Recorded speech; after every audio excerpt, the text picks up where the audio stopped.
I didn't realize how bad things had become until someone finally said it out loud. By then, everyone else already knew. Everyone except me. The Robertsons were hosting their annual autumn gathering that night, one of those polished, carefully curated events my husband Ethan absolutely loved. Their Victorian house glowed warmly against the October dusk, windows lit from within, laughter drifting out through open doors. Wine flowed freely. Conversations overlapped across 3 floors. Art hung deliberately on every wall, chosen to impress. I'd been to enough of these parties to understand my role. Smile politely. Be agreeable. Don't interrupt. Don't linger too long in any conversation. Don't take up too much space. But that night felt different. Every time I opened my mouth to speak, Ethan rolled his eyes. Not subtle glances, not tiny expressions only I could notice. Full, exaggerated eye rolls, the kind that made people around us shift uncomfortably and suddenly find their wine glasses fascinating. I mentioned an article I'd read recently. He sighed loudly and turned his body away from me. I tried joining a conversation about a new art exhibition downtown. He pulled out his phone and began scrolling. When I attempted to engage with his coworkers from the marketing firm, he physically stepped away, placing distance between us like it was instinctive. I told myself I was imagining it, that I was being too sensitive, that he was tired, stressed, overworked. That's what I had been telling myself for months. Then Jennifer Hayes, one of Ethan's friends from his yoga studio, AITA, asked the question that split my life cleanly in 2. We were standing in the main living room, 7 or 8 people clustered loosely together. I had just finished talking about a documentary I'd watched on urban architecture, and Ethan did it again. That dismissive eye roll, that casual flick of the hand, like my words were an inconvenience. Jennifer noticed. She tilted her head slightly and asked, genuinely curious, "Why do you keep doing that?" Ethan took a sip of his wine. "Doing what?" "Rolling your eyes every time she talks," Jennifer said calmly. "You've done it at least 5 times tonight." The room didn't go silent, but it did get quieter. Too quiet. Ethan laughed. Not nervously, not embarrassed. Comfortably. "Because she's boring," he said plainly. 3 words, spoken like facts everyone already knew. Something cold and sharp settled in my chest. Not anger yet, just clarity. That wasn't a joke. That was how he truly saw me. And judging by the way his friends avoided my eyes, they had heard it before. I stood there holding my wine glass, realizing in one brutal moment that my marriage hadn't cracked that night. It had already been broken for a long time. And I was the last one to notice. I'm Maya Bennett, and I'm 31 years old. If you met me in a normal setting, at a bookstore, in line for coffee, sitting alone at a park bench with a paperback balanced on my knee, you probably wouldn't think my life was dramatic. I'm not the kind of woman who storms into rooms demanding attention. I've always been the kind who notices details instead, the way someone's voice tightens when they're pretending they're fine, the way a smile can be polite but not warm, the way silence can say more than words. I work in a field that rewards that kind of observation.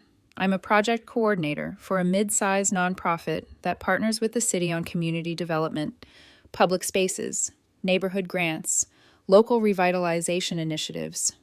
It's not glamorous work. It's budgets and timelines and meetings where you have to translate big dreams into practical steps. But I love it. I love the way ideas become real. I love reading reports, digging into research, understanding how a city breathes and changes. And yes, I read constantly. Books, long-form articles, history, politics, architecture, film criticism. Not because I want to impress anyone, but because it makes me feel alive, curious, connected. When Ethan first met me, that curiosity was something he said he adored. We met 4 years ago at a friend of a friend gathering, one of those casual nights where you're half there because you want to socialize and half there because you promised you would. I remember walking into the apartment and immediately feeling out of place. Everyone looked effortlessly stylish. The conversation was loud and fast, jumping from topic to topic. Ethan was standing near the kitchen island, laughing with a group of people, a drink in his hand, perfectly at ease. He had that kind of confidence that isn't aggressive, just practiced. The kind of man who knows how to be charming without seeming like he's trying. At some point, someone brought up a controversial development project downtown. People were throwing around opinions, surface-level takes, confident but flimsy. I wasn't planning to speak. I rarely did in groups like that. But I'd been working on something related, and before I could stop myself, I said quietly, "It's more complicated than that. The relocation plan doesn't actually match the zoning timeline." I expected to be ignored. Instead, Ethan turned toward me, like I'd switched on a light in a dark room. "Wait," he said, "say that again." I repeated myself, feeling heat rise to my cheeks. I started explaining, carefully, trying not to take over, trying not to sound like I was lecturing, and Ethan listened, really listened. He asked questions, not to challenge me, but because he was genuinely curious. When the conversation drifted away again, he stayed beside me. "You're smart," he said, like it was a compliment he hadn't expected to give. I laughed nervously. "That's a strange thing to say." "No," he said, smiling. "It's rare. Most people just talk." That line stayed with me longer than it should have, because in that moment I felt seen. We started dating a few weeks later. At first it was easy. Coffee dates, long walks through neighborhoods where Ethan loved pointing out trendy new places opening up, and I loved pointing out the history hidden behind the renovations. He would take me to gatherings with his friends, and he'd keep a hand at my back like he was anchoring me to the room. He worked at a marketing firm, fast-paced, image-driven, full of social events and networking nights. He was good at it. He knew how to read people, how to make them feel entertained. And early on, he told me he liked that I was different.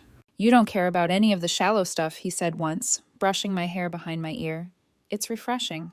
I believed him. The first year together, I felt like we balanced each other. Ethan brought me out into the world. I brought him into quieter spaces, bookshops, museums, small cafes where you could actually hear yourself think. He would pretend to grumble, but he'd come. He'd even ask my opinion on things, then grin like he loved watching me get animated. When he proposed 2 years into dating, it was at the Botanical Gardens in early spring. He'd planned it carefully. Candles, a little private corner by a fountain, his voice trembling just enough to make me believe it mattered deeply to him. He gave me a ring, simple but beautiful, and when I said yes, he laughed like he'd been holding his breath for months. We got married 3 years ago. The wedding photos still look like a lie in the best possible lighting. Me glowing with hope, Ethan handsome and proud, his arm around my waist like he never wanted to let go. And maybe, in that moment, he didn't. But after we moved into the apartment together, our apartment technically, though most of it reflected Ethan's taste, the small shifts began. Quiet at first, easy to excuse. He'd interrupt me mid-sentence at dinners with his friends, then keep talking as if he hadn't. He'd glance at his phone when I started explaining something I cared about. Just a quick look, a reflex, then a half-hearted, mm-hmm. He'd joke lightly about my interests. "You and your documentaries," he'd say, smiling. "So intense." I'd smile back because it didn't feel cruel. Not yet. And the thing is, when you love someone, you don't want to believe they could disrespect you on purpose, so you start editing yourself instead. You talk a little less. You wait a little longer before speaking. You choose safer topics, shorter stories, smaller versions of yourself. I didn't notice I was doing that until it had become my default. Ethan's world was loud, full of people who thrived on quick humor and social dominance. His friends were polished and quick-witted. They made teasing each other seem like affection. They valued confidence, charisma, the ability to command a room. I wasn't built like that. I never needed to be. But somewhere along the way, Ethan stopped treating that difference like something he admired and started treating it like something he had to endure. And I wish I could tell you there was one clear moment when everything changed, one obvious turning point. But it wasn't like that. It was a slow erosion, 1,000 small dismissals that I explained away because the alternative, that my husband was slowly learning to see me as less, was too painful to hold in my hands. Until the Robertsons' party. Until Jennifer asked that question. Until Ethan said, "She's boring," like it was a truth everyone else had already accepted. And in the aftermath of those 3 words, I realized something that made my stomach twist. This wasn't a new problem. This was simply the first time I heard it spoken out loud. Looking back now, it's painfully obvious that the party wasn't the beginning of the problem. It was just the moment the problem finally stopped hiding. The truth is, the shift in Ethan didn't arrive loudly. It crept in quietly, disguised as familiarity, as comfort, as the natural easing that happens when 2 people think the relationship is secure enough to stop trying so hard. At first, it was small things. We'd be at dinner with friends, and I'd start telling a story. Nothing dramatic, just something I found interesting. maybe a detail from work or a book I'd been reading. Halfway through my sentence, Ethan would jump in. "Oh, that reminds me," he'd say, redirecting the conversation effortlessly, smoothly, like it was instinct. I'd stop talking without even realizing I'd done it. Sometimes I'd wait, expecting him to circle back to me, to say, "Sorry, Maya, you were saying?" He never did. I told myself it didn't matter. Conversations drift. That's normal, especially in groups. But then it started happening every time. At first, I laughed it off. Then I smiled tightly. Eventually, I just didn't start speaking at all unless I was absolutely sure I wouldn't be interrupted. And even then, I kept it brief. Another pattern emerged at social gatherings. Ethan had a way of positioning himself, physically. If I stood beside him, he'd subtly angle his body away. Not dramatically, just enough that I'd end up slightly behind him, off to the side, peripheral. In photos, it became unmistakable. He was always front and center, smiling confidently at the camera. I was there too, but a half step back, my expression polite, my presence secondary. I noticed it one evening when we were scrolling through pictures from a friend's birthday party. Ethan laughed at one photo. "Wow, I look good here." I smiled and leaned in closer to see myself. I was barely visible in the background. When I pointed it out jokingly, he shrugged. "You just don't like being the center of attention," he said. That wasn't true. I didn't need to be the center, but I didn't like being erased either. Then there were the sighs. Not angry sighs, not explosive ones. Just tired. If I took more than a few seconds to explain something, he'd exhale audibly. If I showed enthusiasm, his patience seemed to thin. If I got excited about a topic that wasn't immediately entertaining to him, his eyes would drift toward his phone, the TV, anything else. Once, after I finished talking about a walking tour I'd taken through a historic district, he smiled and said, "You really go deep on things, don't you?" The way he said it wasn't exactly insulting. But it wasn't admiration either. It felt like tolerance. I started editing myself in real time, cutting thoughts short, skipping details, softening my voice. I became hyper-aware of how long I spoke, whether people were still listening, whether Ethan looked bored. The worst part? No one called it out. His friends didn't interrupt him when he talked over me. They didn't question why he changed the subject when I spoke. If anything, they followed his lead. Conversations flowed where he directed them. Laughter landed where he wanted it to. I became background noise. And slowly, subtly, that background position followed me home. At dinner, Ethan talked about his day in long, animated bursts. I listened. I asked questions. I responded thoughtfully. When it was my turn, I'd get halfway through a sentence before he checked his phone. "Sorry, go on," he'd say without actually looking up. Sometimes I didn't. I told myself this was what marriage looked like after the honeymoon phase, that love matured into something quieter, that not every moment needed to feel electric. But deep down, something didn't sit right. I missed the version of Ethan who had turned toward me at that party years ago and said, "Wait, say that again." I missed feeling like my words mattered. And there was one more thing, something that made my stomach tighten every time I thought about it. Occasionally, I'd overhear pieces of conversations Ethan had with his friends, comments made casually, offhandedly. "She just doesn't really thrive in these settings," he'd say once, gesturing vaguely in my direction. "You know, Maya, she's more quiet." Quiet. Not thoughtful, not observant, not insightful. Just quiet. I didn't confront him. I didn't want to seem defensive. I didn't want to be that wife who couldn't take a joke or needed constant reassurance. So I stayed silent. And in that silence, something else began to grow, unease, a sense that I was slowly shrinking inside my own marriage. That the woman Ethan once claimed to admire was being replaced by a version of me that was easier to manage, easier to dismiss. I didn't know it yet, but by the time Jennifer asked her question at that party, the pattern had already been established. I just hadn't allowed myself to see it. I can still feel the temperature of the room when Jennifer asked that question. Warm, crowded, perfumed with wine and candles and the faint sweetness of whatever dessert the Robertsons had laid out upstairs. The kind of warmth that usually makes you feel safe. That night, it felt suffocating. "Why do you keep doing that?" The words hung in the air longer than they should have. Ethan's laugh came easily, too easily.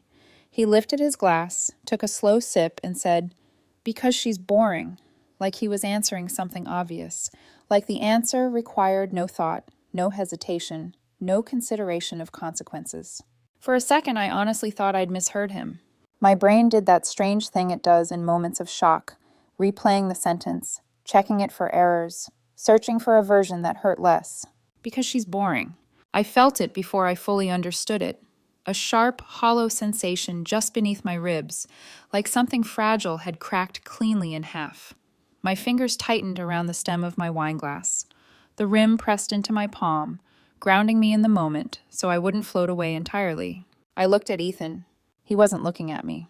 He was looking at Jennifer, relaxed, amused, perfectly at ease, as if he'd just delivered a clever punchline. A few people laughed, those soft, uncertain laughs people make when they don't know what else to do. Others suddenly found the artwork fascinating. Someone cleared their throat. No one spoke up. No one said, "Hey, that's not okay." No one said my name. And that, more than the words themselves, told me everything I needed to know. This wasn't new. This wasn't a slip. This was a belief Ethan had been carrying comfortably for a long time. I felt my face go hot, then strangely calm. The embarrassment arrived first, heavy and burning, but beneath it was something colder, clearer, like a lens snapping into focus. I wasn't angry yet. I was awake. I thought about all the times I'd second-guessed myself, all the evenings I'd gone quiet to keep the peace, all the conversations I'd abandoned halfway through because Ethan's attention drifted. This was the conclusion he'd drawn from all of it. Boring. Not in private, not during an argument, not in a moment of frustration. Out loud, in front of everyone, like a fact. I realized then that everyone else in that room had seen this dynamic long before I had. The way people avoided my eyes now, the way some of them shifted uncomfortably, it wasn't surprise, it was recognition. They knew. They'd heard versions of this before. I took a slow breath, tasting wine and metal and something bitter at the back of my throat. I straightened my shoulders, a reflex I didn't consciously decide on. My body knew before my mind did.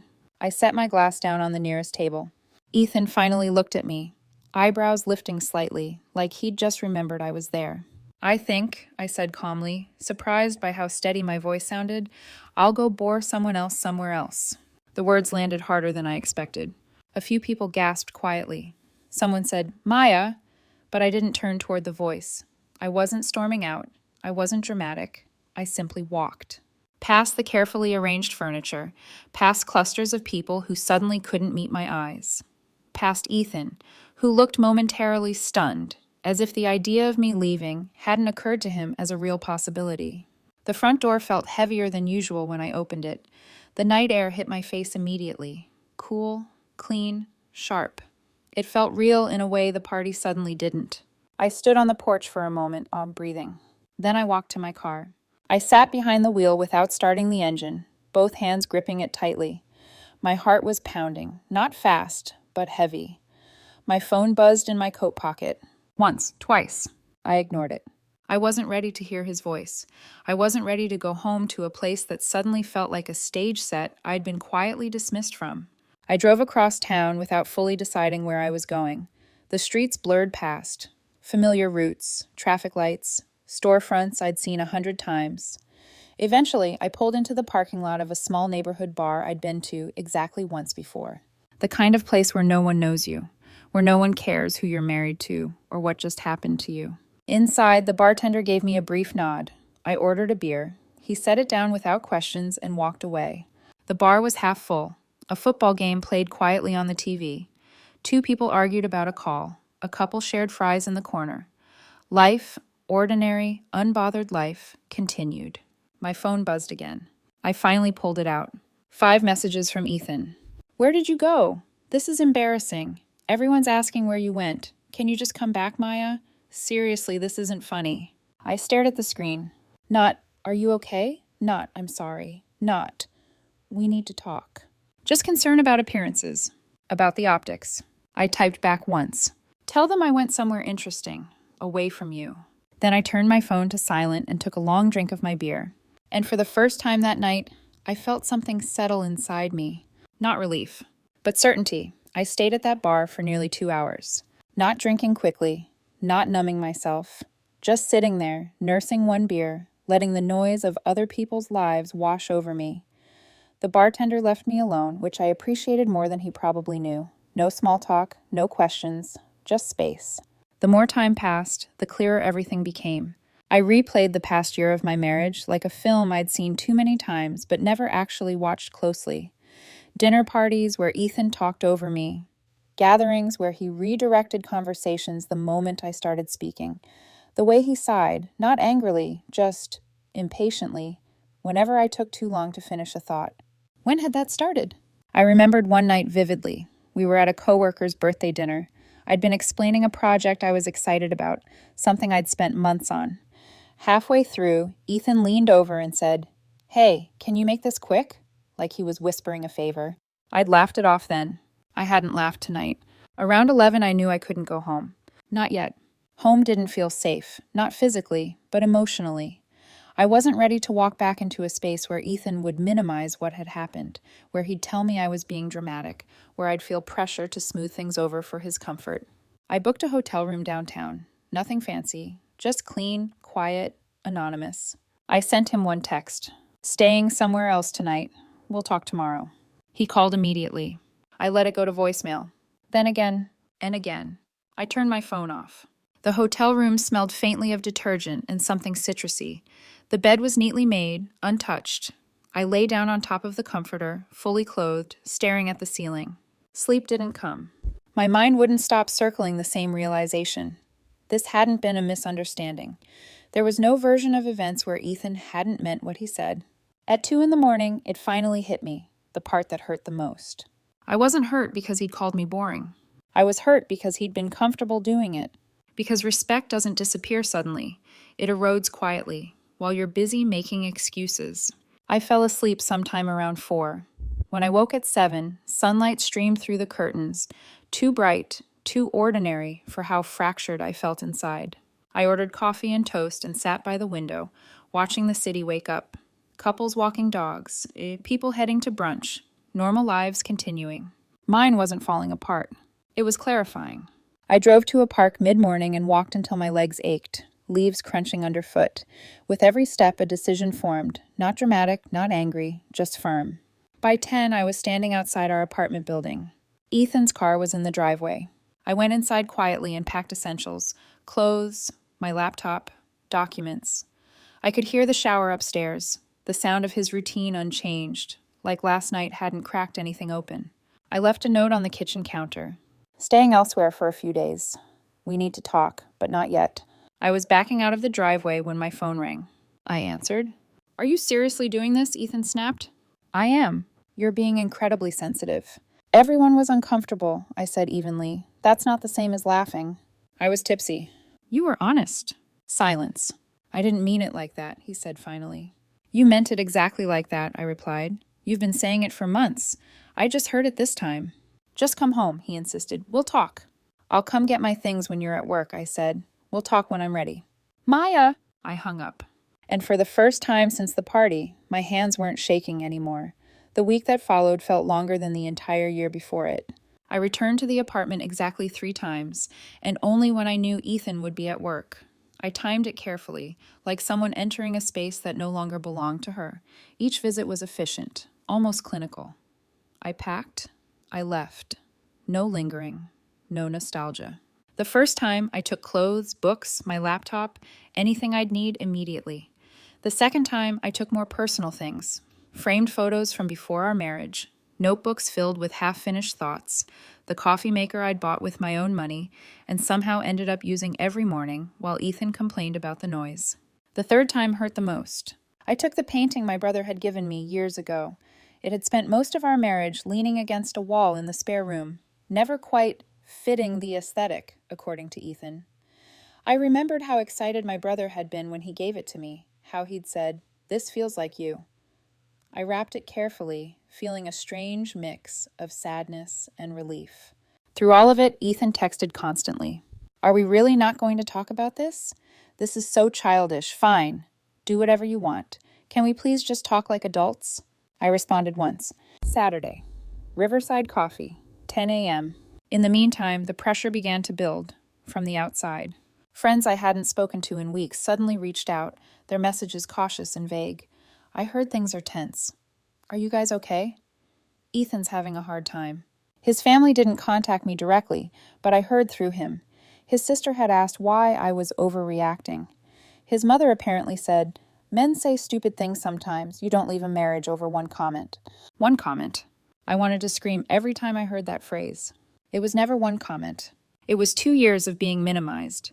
2 years of eye rolls, sighs, interruptions, and quiet erasure. 2 years of learning how to disappear gracefully so someone else could shine brighter. Ethan's version of events spread quickly. He told people I'd taken a joke too seriously, that I was sensitive, dramatic, that I just walked out instead of talking it through. What he didn't mention was the pattern. What he couldn't erase was the fact that people had seen it themselves. Jennifer Hayes, the woman who asked the question, apparently didn't stay quiet. I heard from a mutual friend that she'd told others exactly what she'd witnessed that night. The repeated eye rolls, the tone, the ease with which Ethan had dismissed me. The story Ethan wanted to tell began to wobble. Meanwhile, something inside me shifted. I apartment hunted in earnest, walking through spaces alone, imagining a life that didn't require constant self-editing. I found a small one-bedroom in a neighborhood I'd always loved. Bookstores on every corner, independent cafes, tree-lined streets that felt lived in rather than curated. I signed the lease. I set up utilities in my name only. I arranged automatic payments for exactly my half of the rent on our shared apartment until the lease ended. No drama, no leverage, just clean separation. I even called a lawyer, not to file anything yet, but to understand my options. The conversation was calm, factual. No kids, no shared accounts, minimal assets. Relatively straightforward, he said, as these things go. That word stayed with me. Straightforward. I realized then that my marriage hadn't ended in a dramatic explosion. It had ended quietly, through neglect, through disrespect, through a gradual withdrawal of care. By the time Saturday morning arrived, I wasn't angry. I was steady. And that scared Ethan more than anything else. Saturday morning arrived gray and cold, the kind of morning that presses down on your chest before you've even fully woken up. I got to Riverside Coffee 15 minutes early on purpose. I wanted control over where I sat, over how this conversation would begin. I chose a small table near the front window, ordered an Americano, and wrapped my hands around the cup just to feel something solid and warm. The cafe buzzed with weekend energy. Espresso machines hissing, people laughing, couples leaning close over shared pastries. Normal life, again. Ethan arrived 10 minutes late. He always did that when he wanted the upper hand. He looked polished, hair styled carefully, jacket crisp, the version of himself he showed the world when he wanted sympathy and credibility. When he sat down across from me, he sighed dramatically, like this meeting was already exhausting him. "Okay," he said, forcing a half smile. "You've made your point. Can we move past this now?" That sentence hit harder than I expected. Not "I'm sorry," not "I hurt you," not even "I shouldn't have said that." Just "you've made your point," as if my pain had been a tactic. "This isn't drama," I said quietly. "This is me deciding what I'm willing to accept." He scoffed. "Over one comment?" There it was again. One comment. I felt something inside me sink, not rage, not tears, but a heavy, crushing sadness.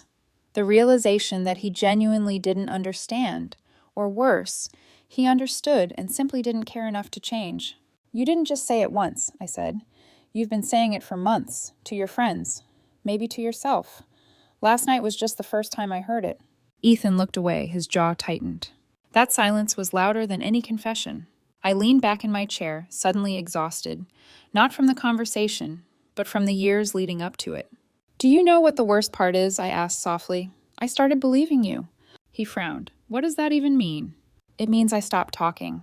I stopped sharing. I started apologizing for taking up space." My voice wavered, just slightly. "I thought if I could be quieter, simpler, easier, you'd like me again." Something flickered across his face then. Not guilt. Fear, because he could feel it slipping. The control. The version of me that tried so hard to be manageable. "You're being unfair," he said sharply. "I've been stressed. Work has been insane. You know how it is." I nodded slowly. "I do. I also know stress doesn't make you disrespect someone you love." He reached across the table as if suddenly remembering the right move. I pulled my hand back before he could touch me. "I'm moving out completely," I said. "I've already signed a lease." His eyes widened. "You're leaving?" "Yes." "Just like that?" "No," I said, after 2 years of shrinking. His voice cracked then, just slightly. "So that's it? You're just giving up on us?" That question broke something open inside me. This was the darkest part. Not the humiliation, not the anger, but the grief. Grieving the version of us I'd held on to long after it stopped existing. Grieving the woman I'd been when I thought love meant enduring disrespect quietly. I'm not giving up, I said, my voice low but steady. I'm choosing self-respect. I stood up, left cash on the table, and looked at him one last time. He looked small then, confused, cornered. And for a brief moment, just a heartbeat, I felt the urge to stay, to comfort him, to make this easier. That was my lowest point, because I finally saw how deeply I'd been trained to put his feelings before my own. I turned and walked out anyway. And as the door closed behind me, something inside me collapsed, then cleared. The moment I stepped outside the coffee shop, the cold air hit my lungs hard enough to make me gasp. I stood there for a few seconds, unmoving, my hands curled into fists inside my coat pockets. My heart was pounding, not with fear, not with regret, but with something unfamiliar. Relief. Not the soft kind. The kind that arrives after you finally stop holding your breath. I walked to my car slowly, deliberately. Every step felt like crossing an invisible line I could never uncross. And strangely, that knowledge didn't scare me anymore. Over the next few days, the fog lifted. Ethan tried again. Of course he did. His messages shifted tone, cycling through emotions like a script he'd rehearsed before. First came anger. You're blowing this out of proportion. Everyone says stupid things sometimes. Then bargaining. We can go to counseling. I'll try harder. I didn't realize it hurt you this much. And finally, quiet accusation. You're really just walking away after everything we built? But there was something missing in all of it. An apology. Not once did he say, I disrespected you. Not once did he say, I was wrong. And that absence became my proof. The real turning point didn't come from Ethan, though. It came 3 nights later, when I finally called my brother. Daniel lived 2 states away. He'd always been the kind of person who saw things clearly, even when the truth was uncomfortable. If anyone was going to tell me I was overreacting, it would be him. He answered on the second ring. Hey, he said, what's going on? Ethan and I are separating, I said. There was a long pause. Then, quietly, what happened? I told him everything. The party, the eye rolls, the word boring, the bar, the hotel, the packing, the coffee shop. When I finished, he exhaled slowly. Maya, he said, I need to tell you something, and you might not like hearing it. My stomach tightened. What? I never liked how he talked about you. I closed my eyes. At family gatherings, Daniel continued, whenever you weren't right there, he'd make these little comments. Nothing outright cruel, but dismissive, like you were a project, something he was constantly working on. My throat tightened. Why didn't you tell me? Because you looked happy, he said honestly, and I didn't think it was my place. But if I'm being completely honest, I'm not surprised he said that at the party. I'm surprised he didn't say something worse. The last piece clicked into place. This wasn't about one night. This was about a man who had slowly stopped seeing my value and had grown comfortable treating me accordingly. Do you think I'm doing the right thing? I asked quietly. I think, Daniel said without hesitation, you should have done this a year ago. We talked for over an hour about respect, about how love doesn't require you to disappear, about how sometimes the people closest to us see the truth long before we're ready to. When we hung up, I sat alone in my new apartment, still mostly empty, boxes stacked against the walls. And for the first time since the party, I smiled. Because the question was no longer, should I stay? It was, why did I stay as long as I did? That night, I arranged my furniture exactly how I wanted, hung my brother's painting in the living room where I could see it every day, played music I loved, loud. No one sighed. No one rolled their eyes. And in that quiet, something powerful took root. I wasn't waiting for Ethan to understand anymore. I understood myself. The consequences didn't arrive all at once. They never do. At first, Ethan told people the story he wanted them to believe, that I'd overreacted to a joke, that I'd walked out instead of communicating, that I was too sensitive. He framed it like a misunderstanding, something dramatic but temporary, something he assumed would resolve itself once I calmed down. But stories don't survive contact with witnesses. People had been at that party. They had seen him roll his eyes, again and again. They had heard the tone of his voice when he called me boring. They had felt the tension in the room when I left. And once Jennifer Hayes started speaking openly about what she'd noticed, the version Ethan was trying to sell began to unravel. Quietly. Subtly. Friends didn't confront him outright. They didn't accuse. They simply pulled back. Invitations slowed, group chats went quiet, dinners he used to be included in suddenly filled up without him. Not because people had chosen my side, but because no one wanted to be around that kind of discomfort. Mark and Lisa, friends we'd shared for years, were the first to say it out loud to me. "People don't really know what to do," Lisa admitted over coffee one afternoon. "They saw how he treated you, and now it's just awkward." By December, I heard that Ethan was struggling financially. Our apartment, his apartment now, was expensive on one income. He was looking for a roommate, considering moving somewhere smaller, somewhere less impressive. The social life he'd always thrived in had become thinner. People didn't laugh as easily around him anymore. I felt no satisfaction hearing any of this. No victory, no sense of revenge. Just a quiet understanding that disrespect, once seen clearly, has a way of isolating the person who practiced it. One afternoon in late January, I almost ran into him at the grocery store. I turned into the produce section and saw him at the far end, examining avocados. My first instinct was to turn around, to avoid the moment entirely. Then I realized something surprising. I didn't need to. I wasn't afraid. I wasn't angry. I just didn't want to talk. So I kept shopping. At some point, he looked up and froze when he saw me. Our eyes met for a brief second. I nodded politely, the way you acknowledge a stranger in passing, and moved to the next aisle. He didn't follow. I finished my shopping, paid, and walked out to my car. I sat there for a moment, waiting for a wave of emotion to crash over me. It never did. He had become someone I used to know. And that was the most remarkable thing about it, the complete absence of drama inside me. Meanwhile, my life expanded in quiet, meaningful ways. I joined a book club through the public library. People listened when I spoke. They asked questions. They disagreed thoughtfully, respectfully. No sighs, no eye rolls. I started hiking on weekends with a local group. The first hike terrified me. I was suddenly aware of an old fear whispering in my head. What if I'm boring here too? But I wasn't. I talked about books, about history, about the landscape around us. People leaned in. They laughed.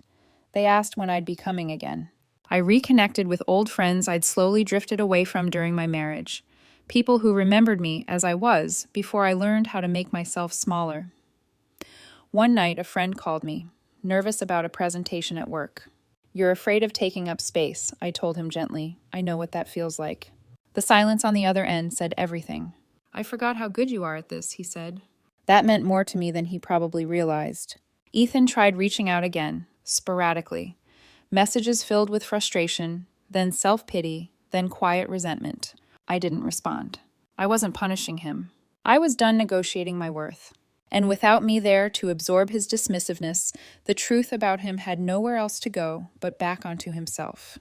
3 months after I walked out of that party, I found myself sitting in my favorite coffee shop on a Sunday morning. It had become a ritual without me really meaning it to. Same corner table, same order.